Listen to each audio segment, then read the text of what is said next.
In this excerpt from the Ben and Ryan show, Ben brings up TryCF.com. Then Mark blows his mind, telling him about the Adobe tool CF Fiddle already launched.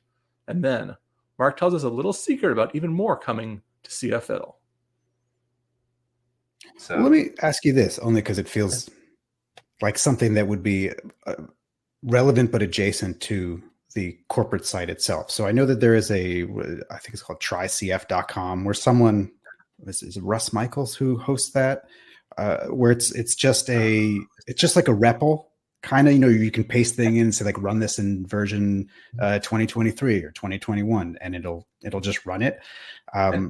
Adobe ever considered owning a property like that? You go to a lot. Oh, you do? CF Fiddle. What? Do I not know Were this?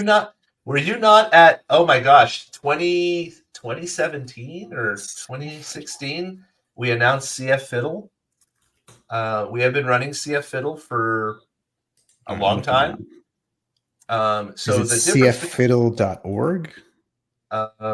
Yeah, it looks like it. Is it .org? Yeah, I think it's a .org. So, dang. Yeah. All right. Well, there's no Lucy. We'll just take this out and posting.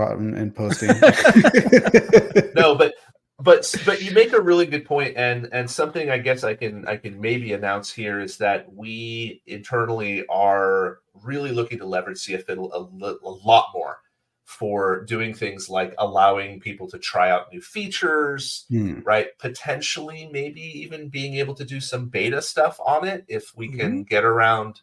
Yeah, because, like you said, like installing it's kind of a pain in the rear end, right? So if you could hop onto a fiddle and make that work, now there's concerns. That would be great, right? There's security concerns, so we have to get around them. But if we can make it work, it's something that we would love to be able to do. But even beyond that, just allowing people to go on there, play with things, save things, right? It's a really useful and awesome tool that we have not utilized to, a large degree, and definitely not to our best of our abilities in the past.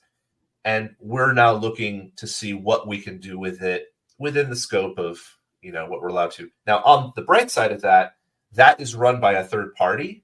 Like we don't own it. It's not on Adobe hardware, right? So that gives us a little more flexibility with being able to do more of what we need to do with it. But it does make things like beta, as I mentioned earlier, a little more challenging.